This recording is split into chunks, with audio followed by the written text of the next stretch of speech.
நெகேமியா என்பதான புஸ்தகத்திற்கு திருப்பிக் கொள்ளுங்கள். 2ஆம் அதிகாரம் வசனம் 18. என் தேவனுடைய கரம் என் மேல் நன்மையாக இருக்கிறதையும் ராஜா என்னோட சொன்ன வார்த்தைகளையும் அவர்களுக்கு அறிவித்தேன். அப்பொழுது அவர்கள் எழுந்து கட்டுவம் வாருங்கள் என்று சொல்லி அந்த நல்ல வேலைக்கு தங்கள் கைகளை திடப்படுத்தினார்கள். ஒரு கஷ்டமான விஷயத்தை நான் முதலாவது உங்களுக்கு சொன்ன பிறகு வாசித்த வசனங்களுக்குள்ளாக போக விரும்புகிறேன். It is very hard to convince, to persuade the people with our thinking. நம்முடைய எண்ணங்களையும் நம்முடைய சிந்தைகளையும் நம்முடைய தீர்மானத்திற்கு ஏற்றபடி ஒருவரை நம் பக்கமா இழுத்துக் கொள்வது என்பது கொஞ்சம் கஷ்டமான ஒரு விஷயமா இருக்கிறது. நீங்கள் நினைச்சிருக்கிற ஒரு விஷயத்தை மற்றவரும் அதே போல் நினைக்க வேண்டும் என்பது நாம் எண்ணி செயல்பட்டால் அதில் அவர்கள் உள்வருவார்களா இல்லையா என்பது ரொம்ப கடினமான ஒரு விஷயம். உதாரணத்திற்கு, நீங்கள் ஒரு கல்லூரியை குறித்து ஒரு பள்ளிக்கூடத்தை குறித்து வைத்திருக்கிற எண்ணத்தை குறித்து மற்றவர்களுக்கு சொல்வீர்களானால் அது அவர்கள் எடுத்துக்கொள்வார்கள் இல்லை என்று தெரியவில்லை என்றால் அவர்கள் அதே கல்லூரி குறித்தும் அதே பள்ளிக்கூடத்தை குறித்து பேசுவது வேறு விதமாக இருக்கும். ஒரு மக்களை குறித்து, ஒரு நாட்டை குறித்து, ஒரு குடும்பத்தை குறித்து, ஒரு குறிப்பிட்ட மொழி பாஷைகளை பேசுகிறவர்களை குறித்து நீங்கள் நினைக்கிறதும் மற்றவர்கள் நினைக்கிறதும் ரொம்ப எதிர்ப்புதிராக இருக்கும். ஆகையால் நாம் நினைக்கிறதான் மற்றவர்கள் நினைக்க வேண்டும் என்பது எண்ணி செயல்படுவது என்பது ரொம்ப கஷ்டமான ஒரு விஷயம். இப்படி ஒரே மனம் பொருந்தி ஒரே சிந்தைக்குள்ளாக ஒரே எண்ணங்களுக்குள்ளாக கொண்டு வருவது என்பது ரொம்ப கடினமான ஒரு வேலை. இங்கேத்தான் குடும்பங்கள் ரொம்ப தோல்வி அடைகிறதை நாம் பார்க்கிறோம்.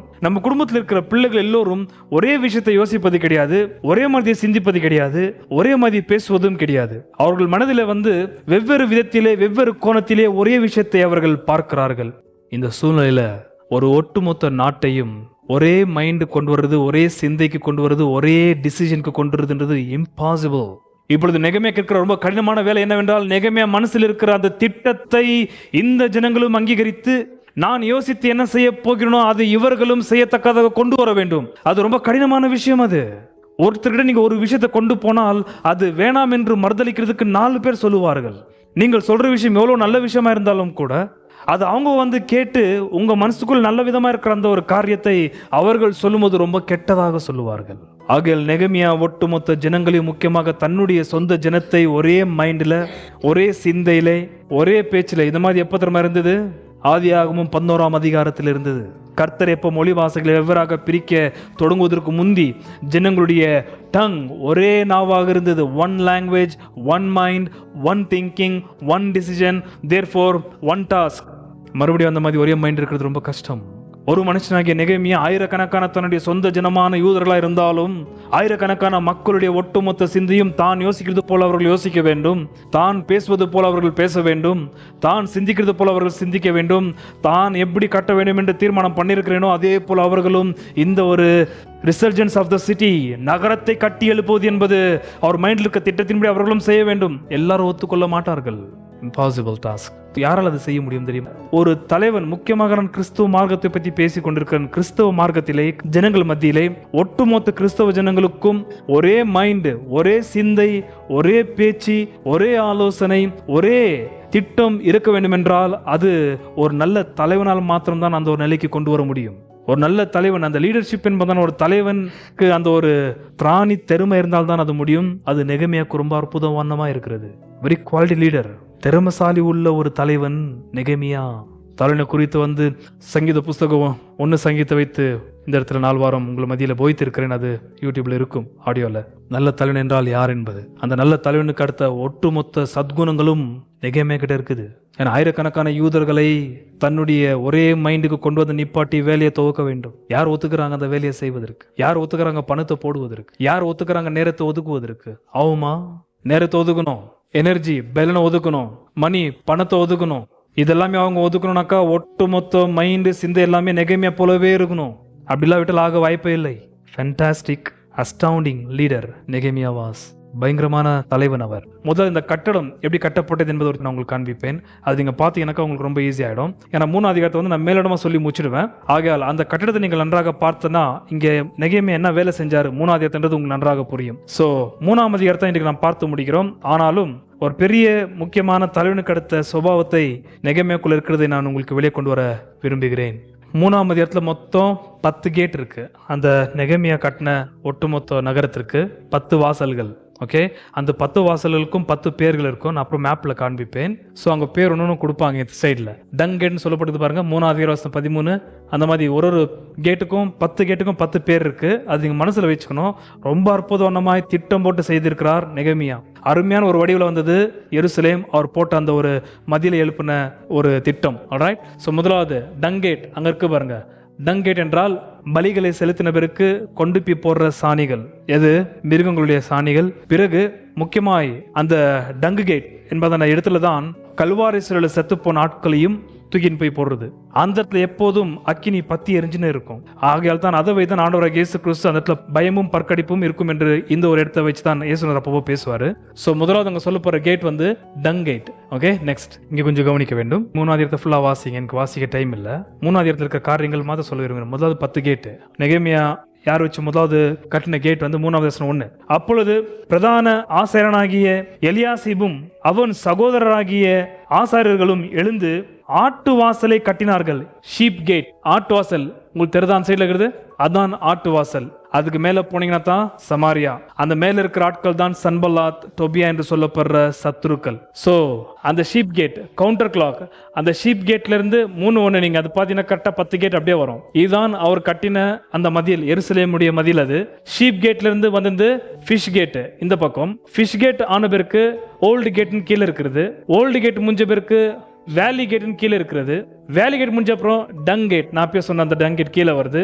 அதுக்கப்புறம் ஃபவுண்டன் கேட், அதுக்கப்புறம் போனாக்கா வாட்டர் கேட், அதுக்கப்புறம் போனீங்கன்னாக்கா ஹார்ஸ் கேட், அதுக்கப்புறம் ஈஸ்ட் கேட், அதுக்கப்புறம் இன்ஸ்பெக்ஷன் கேட். அப்படி 10 கேட்ஸ் வந்து அந்த ஒரு மதிலுக்கு நெகேமியா ரொம்ப திட்டம் போட்டு அழகாக கட்டினார். ஒரு கேட்க்கும் ஒரு அர்த்தம் இருக்குது. அதுக்கு பின்னாடி ரொம்ப வரலாறும் அடங்கி இருக்கிறது. இந்த புஸ்தகத்திற்குள்ளாக நாம் போகும்போது பார்க்கலாம். கேட்டுக்கும் ஒரு காரணங்கள் அர்த்தங்கள் உண்டு. அதை நாம் கீழே போகும்போது பார்க்கலாம். சோ இதுதான் நெகேமியா நகரத்தை, வீட்டை அல்ல, ஏதோ ஒரு அரமனை அல்ல, ஏதோ ஒரு கோபுரத்தை அல்ல, கட்டின ரொம்ப பெரிய ஒரு சிட்டி. இது ஒரு மனுஷன் ஆயிரக்கணக்கான யூதர்களை வைத்துக்கொண்டு தன்னை போலவே மைண்ட் அவங்களுக்கு கொண்டு வந்து இந்த வேலையை தடையில்லாதபடிக்கு பயங்கரமா கட்டி எழுப்பத்தக்கதாக அவருக்குள்ளாக தலைவனுக்கு அடுத்த பயங்கரமான ஒரு சாமர்த்தியம் இருந்தது. அதனால் இன்றைக்கு உங்கள் மத்தியில் நான் ஷார்ட்டாக சொல்ல விரும்புகிறேன். சில பேர் சொல்ற வார்த்தை, எரேமியா கட்டின இந்த ஒரு எருசலேமுடைய மதில் அதோடைய எவ்வளவு ஏக்கர் கவர் ஆகும் என்று 2 கூட்ட மக்கள் கெஸ் பண்றாங்க. சில பேர் சொல்றது நெகேமியா கட்டின அந்த ஒரு மதில் வந்து 220 ஏக்கர் கவர் ஆகும்ன்றாங்க. ஒரு ஏக்கருக்கு எவ்வளோ ஃபீட் தெரியுமா? How many square feet for 1 acre? 43,000 சில்லறை வருது. அந்த மாதிரி 220 அடி ஒட்டுமொத்தம் நெகேமியா கட்டி முடிச்ச 220 ஏக்கர் வந்து கவர் ஆகுதுங்களா? நெகேமியா கட்டின அந்த மதில் எவ்வளவு நாளுக்குள்ள கட்டினாரு? நான் 6ஆம் அதிகாரத்துல போகும் பொழுது 52 நாளுக்குள்ளே அப்படியாப்பட்ட ஒரு கட்டட வேலையை முடிச்சாரு. 52 days கட்டட வேலை முடிஞ்சது. கியூரிங்ல அதுக்கப்புறம் அவங்க பண்ணிக்கினாங்க. ஆனால் கட்டட ஒரு அமைப்புக்கு வந்து எவ்வளவோ அடி, சில பேர் சொல்றாங்க 100 அடிக்கு மேல இருந்துதான் அந்த ஒரு வால். 100 அடி பார்த்துருக்கீங்களா? 100 அடி எவ்வளவு பெரிய பில்டிங் வரும்? எவ்வளவு ஃப்ளோர்ஸ் சேர்ந்தாக்கா 100 அடி வர வாய்ப்பு இருக்கு. 10 ஃப்ளோர் உயரம் உள்ள அந்த வாலை கட்டி எழுப்பித்தார் நெகேமியா 52 நாளுக்குள்ளே. சில பேர் சொல்றாங்க இல்ல 90 ஏக்கர் இருக்க வாய்ப்பு இருக்குதுன்னு, சில பேர் கம்மியா சொல்றாங்க. 90 ஏக்கருக்குள்ள கீழே போகும்போது நாம் பார்க்கிறோம் 8ஆம் அதிகாரத்துல வந்து நெகேமியா ஜனங்கள் கட்டட வேலை முடிஞ்சதுக்கு அப்புறம் பாத்தீங்கன்னாக்கா மைதானம் போல காலியாகுது எருசலேம். ஜனங்கள் ரொம்ப குறைவா இருக்கிறாங்க. அதனால யூதேவில் அக்கத்து பக்கத்தில் யூதேவில் இருக்கிற எல்லா ஜனங்களும் உள்ள கூப்பிடுறாரு. 10ல் ஒரு பங்கு அங்க போகும்போது பார்க்கலாம். என்றால் 220 ஏக்கர் கவர் ஆகத்தக்கதான மதிலை அவர் கட்டி எழுப்பியிருப்பதற்கு வாய்ப்பு உண்டு. 3ஆம் அதிகாரத்துல 10 வாசல்கள். 3ஆம் அதிகாரத்துல 48 கீமேன், 48 குடும்பத்திலிருந்து வந்த அதிபதிகள் இந்த வேலைகளை கட்டி முடிக்கிறாங்க. நீங்கள் 3ஆம் அதிகாரத்தில் வாசிக்கும் பொழுது எவ்வளவு வசனங்கள் இருக்கிறது? 3ஆம் அதிகாரத்துல 32 வசனங்கள். அந்த 32 வசனங்கள்ல எவ்வளவு பேர் இருந்து கட்டுறதாக நீங்க பாக்குறீங்கன்னாக்கா 48 பேர் கிட்ட இருந்து கட்டுறாங்க. அதாவது வெறும் 48 பேர் அல்ல, 48 தலைவர்கள் அவங்கவுங்க வீட்டுக்கிட்ட அவங்களுடைய கிட்ட வரும் பொழுது அவங்க குறிப்பிட்ட இடங்களை எடுத்து அப்படியே கட்டிக்கின ஒட்டுமொத்த மதிலுடைய வேலையை வந்து 52 நாள் 48 குடும்பத்தின் தலைவர்கள் ஈடுபட்டு அந்த வேலையை முடிக்கிறார்கள். இதுதான் 3ஆம் அதிகாரத்துடைய சாராம்சம். ஆனால் இன்றைக்கு உங்கள் மத்தியில் நான் சொல்ல போற முக்கியமான விஷயம், எப்படி இந்த ஜனங்களுடைய மைண்டும் நெகேமியாவுடைய மைண்டும் ஒரே மாதிரி இருக்க முடியுது? நெகேமியா அதுக்கு என்ன செய்தார்? நீங்களும் நானும் நான் நினைக்கிறது போல என் மனைவி யோசிக்க வேண்டும். நான் நினைக்கிற இந்த நல்ல விஷயத்தை என்னுடைய பிள்ளைகள் யோசிக்கணும். என்ன போலதான் என் பிள்ளைகளை யோசித்து செயல்படும் நீங்க விரும்பினால் அதற்கு ஒரே ஒரு வழி என்ன தெரியுமா? நீங்கள் ஒரு நல்ல தலைவனாக இருக்க வேண்டும். நீங்கள் ஒரு நல்ல தலைவனாக இராத பட்சத்தில் மெய்யாகவே உங்களாலும் என்னாலும் நம்முடைய மனதின்படியே நம்முடைய குடும்பத்தை கொண்டு வருவது ரொம்ப கஷ்டமுள்ள காரியம். நெகேமியா என்ன செய்தார்? நெகேமியானால எப்படி முடிஞ்சது? ஒட்டுமொத்த ஜனங்களுடைய மனசையும் தன்னுடைய மனசு போல் ஆக்குவதற்கு, தான் யோசிக்கிறது போல அவர்கள் யோசிக்கத்தக்கதாக, தான் வேலை செய்து இந்த வேலை எப்படி முடியணும்னு சொல்லிட்டு ரொம்ப வேகத்தோடு ஆர்வத்தோடு வந்திருக்கிற அதே வேகமும் ஆர்வமும் இவங்களுக்குள்ள எலும்பு பண்ணுவதற்கு நெகேமியா பண்ண வேலை என்ன? ரெண்டு விஷயம் பண்ணாரு. வெரி ஈஸி, ஆனா செயல கொள்வது கொஞ்சம் கஷ்டம். முதலாவது, he has impacted his people with the message that which impacted him. தன்னை பாதிச்ச அதே செய்தியை வச்சு ஜனங்கள் பாதிக்கப்பட வேண்டும் என்று பயன்படுத்தினார். உங்களுக்கு சொல்றது நான் புரியல. நெகேமியா பாதிச்ச செய்தி எது? 1ஆம் அதிகாரம். இப்ப கொஞ்சம் வசனத்துக்குள்ளாக போகலாம். 1ஆம் அதிகார வசனம் 2-4 வாசிக்கிறேன். என் சகோதரரில் ஒருவனாகிய அனானியும் வேற சில மனுஷரும் யூதேவிலிருந்து வந்தார்கள். அவர்களிடத்தில் நான் சிறையிருப்பில் மீண்டு தப்பின யூதரின் செய்தியையும் எருசலேமின் செய்தியையும் விசாரித்தேன். அதற்கு அவர்கள், சிறையிருப்பில் மீந்திருக்கிறவர்கள் அந்த தேசத்திலே மகா தீங்கையும் நிந்தையையும் அனுபவிக்கிறார்கள். எருசலேமின் அலங்கம் இடிபட்டதும் அதன் வாசல்கள் அக்கினியால் சுட்டரிக்கப்பட்டதுமாய் கிடக்கிறது என்றார்கள். இதுதான், இந்த செய்திதான் நெகேமியாவுடைய இருதயத்தை கிழிச்சது, நெகேமியாவோட தூக்கத்தை கெடுத்தது, நெகேமியாவுடைய பசியை எடுத்து போட்டது இந்த செய்திதான். கேட்டோன்னு என்ன செஞ்சாரு? வசனம் 4, இந்த வார்த்தைகளை கேட்டபோது நான் உட்கார்ந்து அழுது சில நாளாய் துக்கித்து உபவாசித்து மன்றாடி பரலோகத்தின் தேவனை நோக்கி. அந்த சத்தியத்தை நாம் 2 வாரத்துக்கு முந்தைய பார்த்து முடித்தோம். இந்த செய்திதான் யாரை பாதித்தது? நெகேமியாவை. நான் இரட்சகராகிய இயேசுநாதரை ஆண்டவரும் கர்த்தரும் தேவனுக்கு சமமாய் இருக்கிறார் என்பதை விசுவாசித்து அந்த கண்ணோட்டத்தில் அவரை பார்க்கிறேன். வெளித்தில் இருக்கிற ஆட்கள் அவரை பார்ப்பது கிடையாது. அதுக்கு என்ன செய்ய வேண்டும்? நீங்கள் ஏன் இயேசுநாதரை அவ்விதமாய் பார்க்கிறீர்கள்? ஆண்டவராக கர்த்தராக ஏன் பார்க்கிறீர்கள்? மனுவாவதர் எடுப்பதற்கு முந்தைய அவர் தேவனுடைய சாயலே ஆவியாக தான் இருந்தார் என்பதை நீங்கள் மாத்திரம் எப்படி அதை பார்க்கிறீர்கள்? உங்களால் எப்படி முடிந்தது? காரணம் என்ன? உங்களிடத்தில் வந்த மகிமையின் சுவிசேஷத்தின் செய்தி, the gospel message. அப்ப மற்றவர்களும் பார்க்க வேண்டும் என்றால் என்ன செய்ய வேண்டும்? எந்த செய்தி உங்களை பாதிச்சதோ, எந்த மெசேஜ் உங்களுடைய இருதயத்தை திறந்து கிறிஸ்து இவ்விதமாய் பார்க்க வைத்ததோ, you have to bring that same message. அதே செய்தியை கொண்டு போக வேண்டும் நீங்களும் நானும். இல்லாவிட்டால் வாய்ப்பே இல்லை. நெகேமியாவுக்கு எந்த செய்தி அவரை தொந்தரவுபடுத்தினதோ, எந்த செய்தி அவருக்குள்ளாக எரிச்சல் ஏற்படுத்தி பாவங்கள் அறிக்கையிட்டு பாவத்தை வெறுத்து பாவத்திட்டு மனம் திரும்பி, எந்த செய்தி அவரை மறுபடியும் பழைய நிலைமைக்கு எருசலேம் வர வேண்டும் என்பதான ஒரு திட்டத்திற்குள்ளாக நடத்தினதோ, அதே செய்தியை தன்னுடைய ஜனமும் இப்ப கேட்க வேண்டும். செய்தியை மாத்திரக்கூடாது. அதே செய்தியை நெகேமியா கொண்டு போய் ரீச் பண்ணாரா ஜனங்கள்கிட்ட? நல்லா கவனிக்கணும். நெகேமியா ரொம்ப ஜாக்கிரதையாக, நல்ல தலைவனுக்கு அடுத்த குணாதிசயங்கள் அவர்கிட்ட அதிகமாக நிரம்பி இருக்கிறது. அவர் ரொம்ப ஜாக்கிரதையாக தன்னுடைய ஜனங்களை கண்டவுடனே எந்த காரியங்களும் அவர் செய்யவில்லை. செய்யத்தக்கதாக அவர்கிட்ட அநேக விஷயங்கள் இருந்தாலும் செய்யவில்லை. அவர் செஞ்சது முதலாவது, என்னுடைய ஜனம் நான் யோசிக்கிறது போல யோசிக்க வேண்டும், நான் பேசுறது போல பேச வேண்டும், நான் எந்த நோக்கத்துடன் இங்க வந்திருக்கணும் அந்த நோக்கத்தை அவர்கள் செய்ய வேண்டும் என்பத நோக்கத்துடன் முதலாவது தன்னை பாதித்த அந்த செய்தியை தான் மறுபடியும் நெகேமியா தன்னுடைய ஜனங்களுக்கு அவர் சொல்லுகிறார். 2ஆம் அதிகாரம் வசனம் 2 வாசிக்கிறேன். ராஜா சொல்ற வார்த்தை என்ன? அப்பொழுது ராஜா என்னை பார்த்து, நீ துக்கமுகமா இருக்கிறது என்ன? உனக்கு வியாதி இல்லையே, இது மனதின் துக்கமே ஒழிய வேறொன்றும் அல்ல என்றார். அப்பொழுது நான் மிகவும் பயந்தேன். எதற்காக நெகேமியாவோட இருதய துக்கத்தினால் நிறைந்தது? 1ஆம் அதிகாரம் 2 வருகிற 3 செய்தி. அந்த செய்தி அவர் துக்கத்தோட துக்கமுகமாக இருதயத்தை கலங்க பண்ணியிருக்கிறது. அவருடைய மனம் ரொம்ப சஞ்சலத்தை ஏற்படுத்தி இருக்கிறது. இதே ஒரு நிலைமை யாருக்கு உண்டாக வேண்டும்? தன்னுடைய ஜனமாகிய யூதர்களுக்கு. நீங்கள் எப்படி இயேசுநாதரை சத்தியமுள்ள வார்த்தையின்படி தொழுது கொள்ளுகிறீர்களோ, அதே போல உங்கள் குடும்பத்தில் இருக்கிற ஆட்கள் தொழுது கொள்ள வேண்டும் என்றால் நீங்கள் கேட்ட அதே மகிமையின் சத்தியம் அவர்களும் கேட்க வேண்டும். Don't demean the good news called gospel. சத்தியத்தை மட்டமாக்கிடக்கூடாது, சத்தியத்தை சேர்க்கக்கூடாது, சத்தியத்தை குறைக்கக்கூடாது. எந்த சத்தியம் உங்க இருதயத்தில் பயங்கரமா செயல்பட்டு மனஸ்தாபப்பட்டு ரட்சகரை இயேசுநாதரை முழங்கால் படிட்டு ஏற்றுக்கொண்டீர்களோ, அதே மகிமையின் சத்தியம் ரீச் ஆக வேண்டும், மற்றவர்களும் மாற வேண்டும் என்றால் அவங்க ஜனங்களுடைய மனமும் சஞ்சலப்படணும், அவங்க இருதயமும் நொந்து போகணும். நான் துக்கம் அடைந்தது போல அவர்களுக்கும் அதே துக்கம் உண்டு ஆகும் என்றால் அந்த செய்தி அவங்களுக்கும் போய் ரீச் ஆக வேண்டும். ஆகையால் 2ஆம் அதிகாரத்தில் நெகேமியா பண்ண வேலை 2:17 நன்றாக கவனிக்க வேண்டும். அவர் கேட்ட செய்தி அங்க அப்படியே ரிவர்பிரேட் ரீஇன்ஸ்டேட் செய்கிறார். 2:17 2:17 பின்பு நான் அவர்களை, அதாவது தன்னுடைய ஜனங்களை, அவர்களை நோக்கி, எருசலேம் பாழாய் இருக்கிறதையும் அதன் வாசல்கள் அக்கினியால் சுட்டரிக்கப்பட்டிருக்கிறதையும் நாம் இருக்கிற சிறுமையையும் பார்க்கிறீர்களே. நாம் இனி நிந்தைக்குள் இராதபடிக்கு எருசலேமின் அலங்கத்தை கட்டுவோம் வாருங்கள் என்று சொல்லி 17 வசனம் 1-3 நீங்கள் எடுத்துக்கொண்டால் அங்க என்ன செய்தி அவர் கேட்டாரோ அதே செய்தி தன் ஜனங்கள்ட்ட அப்படியே சொல்றார். வாசல்கள் சுட்டரிக்கப்பட்டிருக்கிறது, மதில்கள் இடிக்கப்பட்டிருக்கிறது, நாம் நிந்தனைக்குள்ளாயிருக்கிறோம். சோ முதலாவது எந்த செய்தி நெகேமியாவை மாற்றினதோ அதே செய்தி மற்றவர்களும் தன்னை போல யோசிக்க வேண்டும், தன்னை போல சிந்திக்க வேண்டும், தன்னை போல பேச வேண்டும், தன்னை போல நடக்க வேண்டும் என்றால் you have to transfer, you have to pass it out. The same message that impacted you so strongly. இது முதலாவது விஷயம். உங்களை போல உங்க குடும்பத்துல இருக்கிறவங்க யோசிக்கணும்னாக்கா எந்த செய்தி உங்களை அந்த மாதிரி யோசிக்க வச்சதோ அந்த செய்தி உங்க குடும்பத்திற்கு போக வேண்டும். இது ஞாபகத்தில் வைத்துக் கொள்ளுங்கள். உங்க பசங்களுக்கு அந்த நியூஸ் போகணும். எதற்காக தீமோத்தேயுவை பத்தி நாம் பார்த்து வருகிறோம்? எதற்காக அப்போஸ்தலனாகிய பவுல் சொல்ற வார்த்தை என்ன? உன் பாட்டியாகிய லோவிசலுக்குள்ளும் உன்னுடைய தாயாகிய அனிகாலுக்குள்ளும் இருக்கிற அதே விசுவாசம் தீமோத்தேயு யாருக்குள்ளுக்குது? வாய் சேம் மெசேஜ். 3வது வசனம் நீங்க 17 வாசிக்கும் பொழுது உங்களுக்கு நன்றாக தெரியும். அதே செய்தி பாஸ் பண்ணும். நீங்க அந்த சத்தியத்தை மாதிரி நீங்க பாஸ் பண்ணால் ஒழிய உங்களை போல மாறுவதற்கு வாய்ப்பில்லை. உங்க பிள்ளைகள், உங்க துணையாளர், நீங்க யாரும் சொல்லலாம், எவ்வளவு சொன்னாலும் பசங்க கேட்கறதுல, எவ்வளவு சொன்னாலும் வீட்டுல ஒத்துக்கிறதுல, அப்படி கீழ்ப்படியாமல் இருக்கிறார்கள், எதிர்த்து தான் பேசுகிறார்கள் என்று. அதற்கு காரணம் நீங்கள் உங்க நிலைக்கு அவங்க மாறணுன்றதுக்காக நீங்கள் பயன்படுத்துற வார்த்தைகள் வேற, உபகரணங்கள் வேற, ஆலோசனைகள் வேற. நீங்க மாறினது யாரால்? எந்த சத்தியமுள்ள வார்த்தை உன்னை மாற்றினது? மகிமின் ஆவியானவர் உங்களை மாற்றத்தக்கதாக பயன்படுத்தின ஜீவ வார்த்தை எது? அதே வார்த்தையை நீங்கள் பயன்படுத்த வேண்டும். அப்பொழுது நீங்கள் பார்க்கலாம் அதோடைய பாதிப்பு என்ன என்று.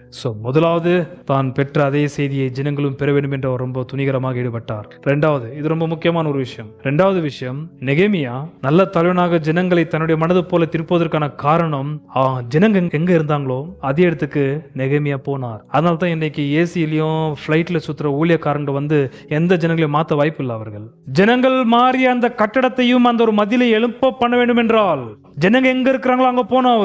அவங்க சேத்துல இருந்தா சேத்துல போகணும், குடிசையில இருந்தா குடிசையில போகணும், அடிபட்டவர்களாக ஒரு துர்நாற்றத்துல இருந்தால் அங்க போக வேண்டும். நெகேமியா நல்ல தலைவனுடைய விஷயமாக தான் இயேசுநாதர் எங்க வந்தார்?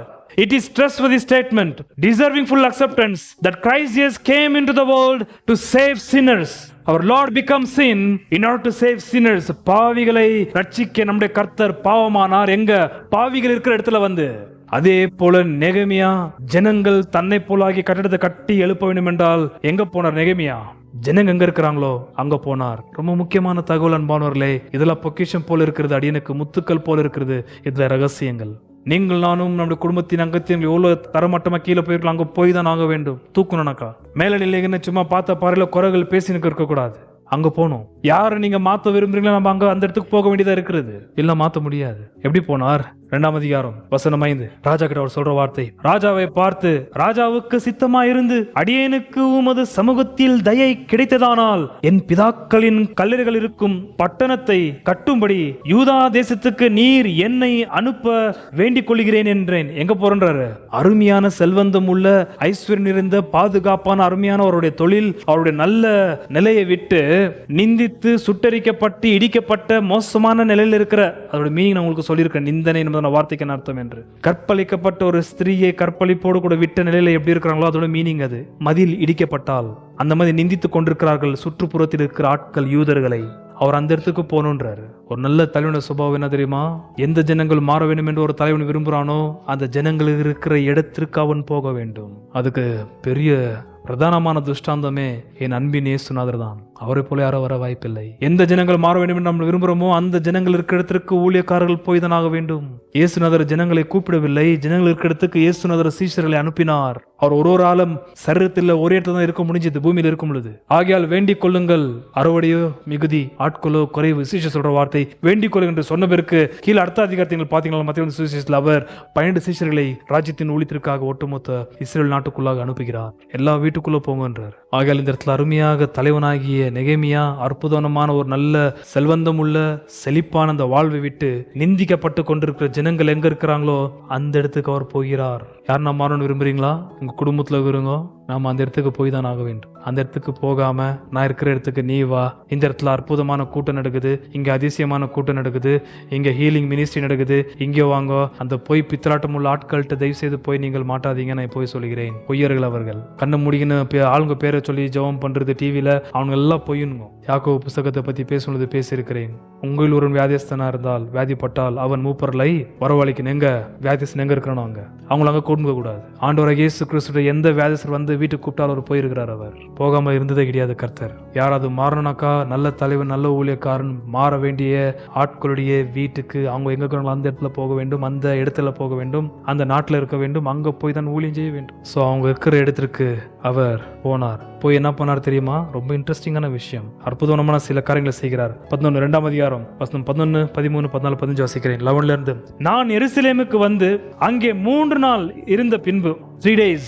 இந்த 3 நாள் வந்து புத்தகத்தில் ரொம்ப அற்புதமான வார்த்தைகள். எஸ்ரா 3 நாள் இருந்தார், இவரும் 3 நாள் இருந்தார். அநேக இடத்துல 3 நாள் வார்த்தைகள் வருகிறது. ஆண்டவர் இயேசு கிறிஸ்து தன்னுடைய பாடுமரத்தை பத்தி பேசும்போது 3 நாள் பத்தி பேசுகிறார். இப்ப அந்த ஒரு கோரிலேஷனுக்கு நான் போக விரும்பவில்லை. நான் எருசலேமுக்கு வந்து அங்கே 3 நாள் இருந்த பின்பு, நான் சில மனுஷரை கூட்டிக் கொண்டு ராத்திரியில் எழுந்து நகர சோதனை செய்தேன். ஆனாலும் எருசலேமுக்காக செய்யும்படி என் தேவன் என் மனதில் வைத்ததை நான் ஒருவருக்கும் அறிவிக்கவில்லை. நான் ஏறி போன மிருகமே அல்லாமல் வேறொரு மிருகம் என்னோடு இருந்ததில்லை. அதாவது 3 நாள் ஒரு நைட் என்ன பண்ணார்? 3 நாளைக்கு அப்புறம் நெகேமியா ஒரு கழுதையின் மீதுல ஏறிக்கின்னு இடிக்கப்பட்டிருக்கிற மதில்களை பரிசோதிக்கத்தக்கதாக போகிறார். இதுல அவர் போற 3 வாசல்களை பத்தி இங்க சொல்லப்படுது. 10 நான் காண்பித்தேன். அதுல 3 வந்து இங்க கீழே சொல்றார். குறிப்பிட்ட வாசல் போய் ஒரு இன்ஸ்பெக்ட் செய்கிறார். நல்லா கவனிக்கணும் என்னத்துக்காக அவர் பண்றாருன்ட்டு. தேவன் தன் மனதில் வைத்த காரியத்தை அவர் எடுத்த உடனே சொல்லவில்லை. ஏன்? கர்த்தர் இப்ப நெகேமியா கிட்ட எது பேசினாலும் ஒரு சத்தம் கேட்கிற அளவுக்கு நெகேமியா இருதயம் ப்ரிப்பேரா இருக்குது. ஆனா ஜனங்களுடைய இருதயம் அப்படி கிடையாது. புரிஞ்சுதுங்களா? நீங்களால இப்ப குடியை வெறுக்கலாம், பானை வெறுக்கலாம், புகை சேர்றதை வெறுக்கலாம். ஏன்?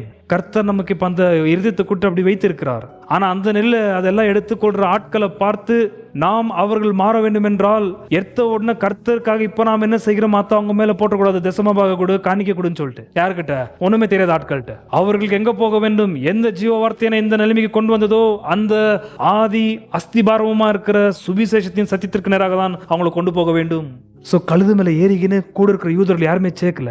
இவரோட கூட சில போர் வீரர்கள் வந்தார்கள். அவங்கள மாத்திரம் 2-3 பேரை கூட்டின்னு ராத்திரியில வெளுக்கு தண்டை எடுத்துக்கொண்டு கழுது மேல உட்கார்ந்துன்னு நெகேமியா குறிப்பிட்ட கேட்டுக்கு கிட்ட போறாரு. எங்க போறாரு? 13, நான் அன்று ராத்திரி பள்ளத்தாக்கின் வாசல் வழியாய், அந்த பள்ளத்தாக்கின் வாசல் 2ஆம் வசனம் 13ல ஆங்கிலத்துல சொல்ற வார்த்தை 2:13. So I went out at night by the valley gate. Yes, valley gate நீங்க பாத்தீங்க. பள்ளத்தாக்கு, இப்படியாப்பட்ட ஒரு பள்ளத்தாக்கு இருக்கிற ஒருத்துல கேட்டு. இதெல்லாமே இடிஞ்சிருக்குது.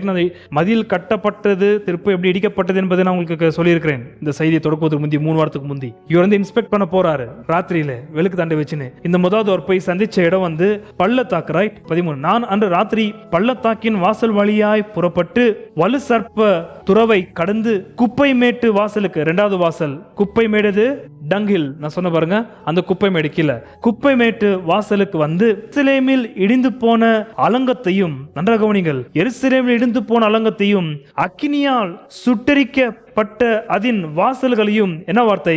பார்வையிட்டேன். ஷவர் பார்வையிட்டேன் என்பதன வார்த்தைக்கு என்ன அர்த்தம் தெரியுமா? He count the cost. பாருங்க, காலியா இருக்கிற இடத்துல வீட கட்டிடலாம், கட்டிடத்தை கட்டிடலாம். ஆனா பழைய கட்டிடத்தை இடிக்கப்பட்டு திருப்ப புதுசு கட்டுறது வந்து டபுள் வேலை. அது நெகேமியா சாதாரணமான ஆள் கிடையாது. ஃபர்ஸ்ட் போயிட்டு பயங்கரமா இன்ஸ்பெக்ட் செய்கிறார். போயிட்டு காஸ்ட் போடுறாரு.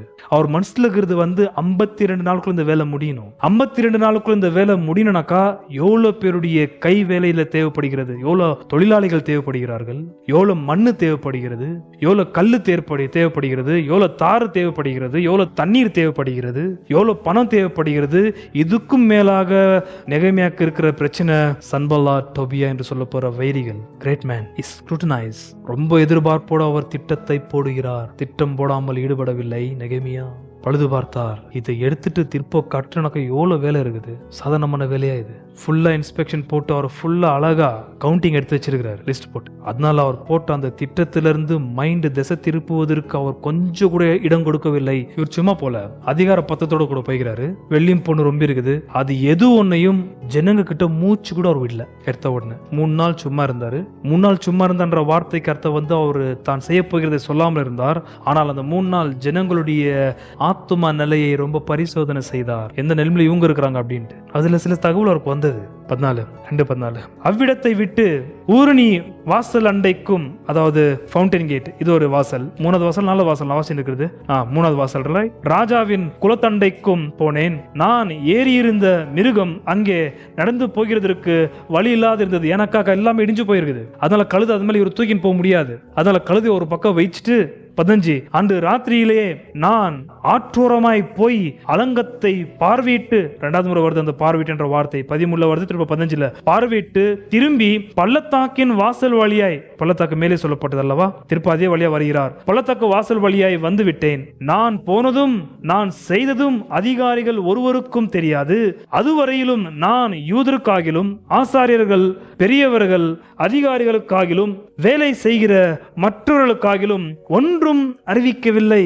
எல்லாத்தையும் மைண்ட்ல வச்சிட்டாரு. என்னது? அவர் பழுது பார்த்த விஷயம். எவ்வளோ டைம் ஆகுது, எவ்வளோ பொருள் தேவைப்படுகிறது, எவ்வளோ பணம் செலவழிக்கப்படுகிறது, இப்படி இது செய்யணும், எந்த டேட்ல ஆரம்பிக்கணும்ன்றது அவர் போட்ட திட்டம் பக்காவா அவர் எடுத்து வச்சிட்டாரு. டீட்டெயில்டா ஒரு பெரிய டேட்டா கலெக்ட் பண்ணிட்டார். அவர் தகவல் செம்மையா கலெக்ட் பண்ணி வச்சிட்டார் தன்னுடைய கையில. அது அவர் சொல்லவே இல்லை. அதுக்கு முன்னாடி என்ன சொன்னார்? அவரை பாதித்த அந்த செய்தி ஜனங்களையும் பாதிக்க வேண்டும் என்பதற்காக அந்த செய்தியை அவர் சொல்லி ஆயத்த பண்ணிட்டார். அதுக்கப்புறம் தான் அவர் தன்னுடைய திட்டத்தை வெளிப்படுத்துகிறார். 18 என் தேவனுடைய கரம் என்மேல் நன்மையாக இருக்கிறதையும் ராஜா என்னோடைய சொன்ன வார்த்தைகளையும் அவர்களுக்கு அறிவித்தேன். இங்கதான் வாய் ஓபன் பண்றாரு. போன நாளைக்கன்ற அந்த வார்த்தை எதுவுமே தகவல் சொல்லவில்லை.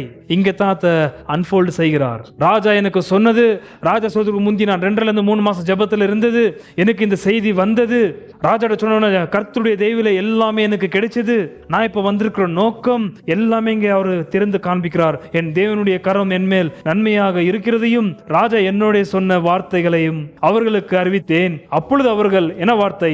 எழுந்து கட்டுவோம் வாருங்கள் என்று சொல்லி. Wow, what do you mean by it? Let us arise and build the wall. Come on. என்ன அதுக்கு அர்த்தம்? அந்த வார்த்தையை சொல்லி முடிஞ்ச உடனே ஒட்டுமொத்த யூதர்கள் சொல்ற வார்த்தை என்ன? எழுந்து கட்டுவோம் வாருங்கள் என்று சொல்லி. என்ன மீனிங் தெரியுமா அதுக்கு? என்ன மீனிங் அதுக்கு? எரேமியாவுடைய மைண்ட் போல எல்லோரும் மைண்ட் ஆயிடுச்சு. கெட்டிங்? எரேமியாவோட திட்டத்தின்படியே அவர்களும் திட்டமும் மாறினது. எரேமியாவுடைய ஆலோசனையின்படியே அவருடைய ஆலோசனையும் மாறினது. எரேமியா செய்ய போகிற காரியம் அவருடைய காரியமா மாறினது. இன்னும் சொல்ல போனா மன ரீதியிலே அவர்கள் எரேமியா போல ஆனார்கள். நீங்களும் நானும் மன ரீதியிலே கிறிஸ்து போல ஆக வேண்டும். கிறிஸ்து போல சிந்திக்க வேண்டும், கிறிஸ்து போல ஆலோசிக்க வேண்டும், கிறிஸ்து போல வேதத்தை தியானிக்க வேண்டும். கிறிஸ்து மனுஷனாய் பூமியில் இருக்கும் பொழுது அவரை போல ஜெபிக்க வேண்டும். வெளித்துல வந்து நம்ம அப்பாவுடைய சாயல் இருக்கலாம், உள்ளத்துல யாருடைய சாயல் இருக்க வேண்டும்? கிறிஸ்து. அங்க யூதர்கள் எல்லாரும் பார்த்தீங்கன்னா நெகேமியா போல இருக்கிறாங்க. Great job, let us build. இதுக்கு முன்னாடி நூற்றுக்கணக்கான வருஷமாக இடிந்து போன மதியில தான் அது இருந்தது. மதியில் இடிந்து போன நிலையா இருந்தாலும் அவர்கள் மனம் கற்ற நிலையில இருக்கவில்லை. ஆனா நெகேமியா மனம் கற்ற நிலையில இருந்தது. அது கர்த்தர் ஏற்படுத்தினார். இப்ப அதே நிலைமைக்கு உங்களை மாத்தணும். ஃபர்ஸ்ட் மாத்திட்டாரு. இல்லைன்னா ரொம்ப கஷ்டம். ஏன்னா நெகேமியா வந்து இப்ப சம்பளம் குத்து வேலை வாயின் இல்ல, அவங்க கை காசு போட்டு இப்ப அவங்க கட்டணும். நெகேமியா கிட்ட அதிகாரம் இருக்குது. நெகேமியா எவ்வளவு கொண்டு வந்துருக்காருன்னு தெரியல தொகை. அவருக்கு அதிகாரம் இருக்குது, கவர்னர். ரொம்ப கஷ்டமான வேலை. ஆகையால் தான் ரொம்ப திட்டோட்டமாக நல்ல தலைவன், கிறிஸ்துவுக்குள்ள இருக்கிற ஒரு தலைவன் எப்படி செயல்படுவார், அதே போல நெகேமியா இந்த இடத்துல அற்புதமாய் செயல்படுகிறார். அவர் யார்கிட்ட அந்த தகவல் சொல்லவில்லை. அதுக்கப்புறம் அவர் கேட்ட செய்தியை சொன்ன பிறகுதான் தகவல் சொல்கிறார். 18 கடைசி ஒரு வார்த்தை சொல்லி முடிச்சிருக்கான். ரைட்? 2:18 என் தேவனுடைய கரம் என்மேல் நன்மையாக இருக்கிறதையும் ராஜா என்னோட சொன்ன வார்த்தைகளை அவர்களுக்கு அறிவித்தேன். அப்பொழுது அவர்கள் எழுந்து கட்டும் வாருங்கள் என்று சொல்லி அந்த நல்ல வேலைக்கு தங்கள் என்ன வார்த்தை? கைகளை திடப்படுத்தினார்கள். அங்க நீங்க கவனிச்சீங்களா? 18 2 கை வருது. ஃபர்ஸ்ட் கை யாருது? தேவனுடைய கை. இரண்டாவது ஜனங்களுடைய கை. தேவனுடைய கை எப்போ வருது? After message sent. செய்தி சொன்னதுக்கு அப்புறம் தான் தேவனுடைய கை வருது. தேவன் எங்கேயாவது செயல்பட வேண்டும் என்றாலும் முதலாவது கர்த்தருடைய சத்தியம் உள்ள வார்த்தை போக வேண்டும். அப்பதான் அவர் கை வேலை செய்யும். அவர் கை அந்த இடத்துல வேலை செஞ்சால் ஒரே மைண்டு, ஒரே சிந்தை, ஒரே பேச்சு, ஒரே வேலையில ஈடுபடுவார்கள். இன்னொரு முக்கியமான விஷயம் 18-18 என் தேவனுடைய கரம் என்மேல் நன்மையாக இருக்கிறதையும் ராஜா என்னோட சொன்ன வார்த்தைகளையும் அவர்களுக்கு அறிவித்தேன். அப்பொழுது அவர்கள் எழுந்து கட்டும் வாருங்கள் என்று சொல்லி, அடுத்த வார்த்தை என்ன?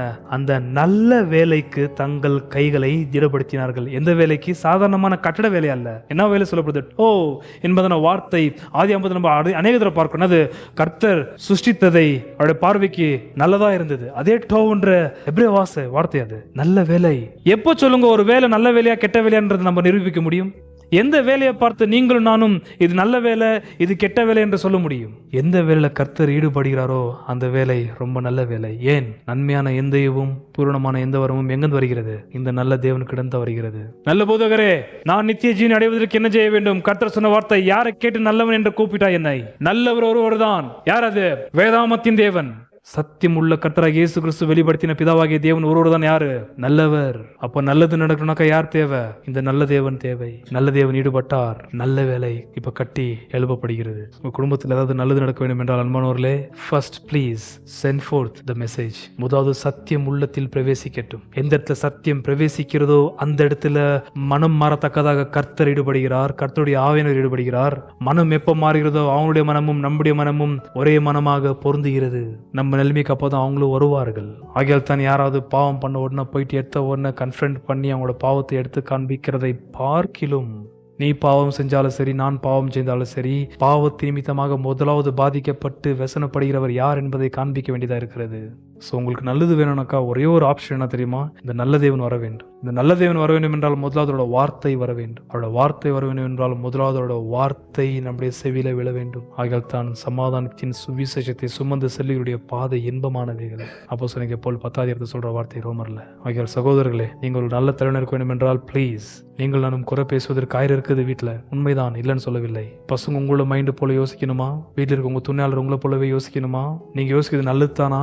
அதே நல்லது அவங்களும் யோசிக்கணும்னாக்கா முதலாவது உங்களையும் என்னையும் மாற்றின மகா சத்தியம் அவங்களுக்கு போய் ரீச் பண்ண வேண்டும். இங்க எவ்வளவு பேர் கர்த்தரோட வார்த்தையை நீங்கள் குடும்பத்துல பகிர்ந்துக்கிறீங்க? யாருமே இல்லை. என்ன கேட்டீங்கன்னா, சாப்பாடை பகிர்ந்துக்கிறீங்க, உடைய பகிர்ந்துக்கிறீங்க, மற்ற பூமிக்கு அடுத்த விஷயங்கள் நீங்கள் நான் பகிர்ந்து கொள்கிறோம். ஆனால் நல்லது நாம் பகிர்ந்து கொள்வதே கிடையாது. கர்த்தராகிய இயேசு கிறிஸ்து தான் நல்லதை பத்தி ரொம்ப ஆழமா பேசியிருக்கிறார். குட்ன்ற வார்த்தை அவர் தான் ரொம்ப அதிக தரம் பேசியிருக்கிறார். பொல்லாதவர்களாகிய நீங்கள் உங்கள் பிள்ளைகளுக்கு குட் நல்ல ஈவுகளை கொடுக்க அறிந்திருக்க குட் ஃபாதர், என்னுடைய பரம நல்ல பிதா தம்மை வேண்டிக் கொள்கிறவர்களுக்கு குட் நன்மையானவைகளை தருவது அதிக நிச்சயம் அல்லவா?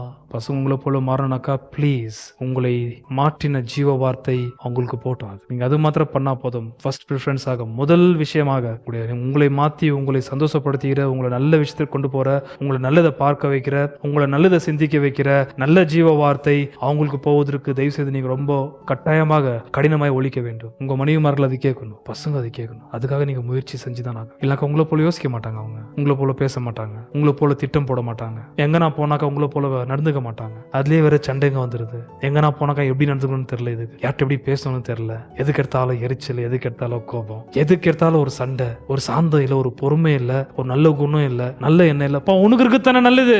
அதே நல்ல காரியங்கள் அவர்களுக்கு போக வேண்டும் என்றால் உன்னை மாற்றினது ஜீவ வார்த்தை அங்க போக வேண்டும். உனக்கு தெரித்தான இது நல்லதுன்ட்டு நீ கத்தனா சரியாயிடுமா? No way. they need to hear the word. சத்தியத்தை அவர்கள் கேட்க வேண்டும். சத்தியத்தை அறிவீர்கள், சத்தியம் உங்களை விடுதலையாக்கும். Standing on the promises of Christ my King, through eternal ages let His praises ring. Glory in the highest I will shout and sing, standing on the promises of God. Standing, standing, standing on the promises of God my Savior. Standing, standing, I'm standing on the promises of God. Standing on the promises that cannot fail, when the howling storms of doubt and fear assail. By the living word of God I shall prevail. Standing on the promises of God. Standing, standing, standing on the promises of God my Savior. Standing, standing, I'm standing on the promises of God. Standing on the promises I now can see, perfect present cleansing in the blood for me. Standing in the liberty where Christ makes free. Standing on the promises of God. Standing, standing, standing on the promises of God my Savior. Standing, standing, I'm standing on the promises of God. Standing on the promises of Christ the Lord, bound to Him eternally by love's strong cord, overcoming daily with the Spirit's sword. Standing on the promises of God. Standing, standing, standing on the promises of God my Savior. Standing, standing,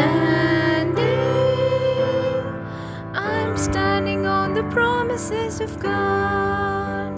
Standing on the promises, I shall not fall. Listening every moment to the Spirit's call. Resting in my Savior as my all in all. Standing on the promises of God. Standing, standing, standing on the promises of God, my Savior. Standing, standing, I'm standing on the promises of God.